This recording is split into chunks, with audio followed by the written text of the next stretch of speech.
ઓલા નામાના પૈસા ક્યારે દેવા છે?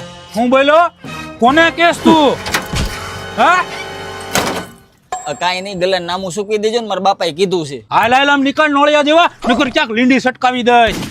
આવો ભાઈબંધ ક્યારે સુરત થી આવ્યો? આજ હવારે જ આવ્યો. આ મંદી આવી ગઈ લાગે છે. ના ભાઈ મારે હાવું પાછા થયા છે. એમ તો મારા દાદા પાસા થયા, ત્યારે તું કેમ નતો આવ્યો? એલા ભાઈ ત્યારે મારે કામ આવી ગયું તું. હવે એક માવો બને તો હારો બનાવજો એટલે સોડિયા જેવી હોપારી વાગે હે મોઢામાં. તારે માવો ખાવો હોય તો ખા, નકર વેતી નો થા. હું કઈ હાથે હોપારી નથી કાપતો. જરા ગારે આવી રીતે નો વાત કરાય. એલા ભાઈ તને નો ખબર પડે. અરે હાય ભાઈબંધ લે લે ચા પી.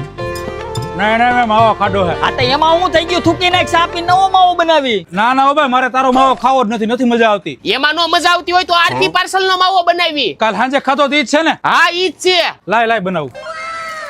એલા કાલ સાંજે આ માવો ખાધો ને મોજ જ આવી ગઈ, એક નંબર ક્વોલિટી. અરે વાહ, આમાં ટીશ્યુ પેપર હોતન છે, દાંત ખોતરવાની હળી હોતન છે, અને પેકિંગ એ પાછું એક નંબર બનાવ્યું છે હો. એમ કઈ હોય? એલા મેં આ આરપી પાર્સલ વેચવાનું ચાલુ કર્યું હોય તો અરે ઘા કરે અને 100 માવા મગાવ્યું ને એટલે 5 માવા ફ્રી આવે. મારે આ હોલસેલ કે રિટેલ માં મગાવવા હોય તો ઘરે બેઠા મળી જાય, એક ફોન કરીશ એટલે કુરિયર કરી દે. તો મારે મગાવવા છે. તો અહીંયા ગલ્લે ખાવા કોણ આવી છે? અરે એ તો ક્યારેક આમ ફરવા ગયા હોય ને તો હારે પાર્સલ લઈ જવા થાય. આ તો વાંધો નહીં. લ્યો સર તમારું પાર્સલ. 18 વર્ષથી નીચેના વ્યક્તિએ માવો ખાવો કે લેવો કાયદાકીય ગુનો બને છે. જો તમારે આરપી પ્રીમિયમ ના માવા લેવા હોય તો ડિસ્પ્લે ઉપર નંબર આપેલા છે, આજે જ કોલ કરો.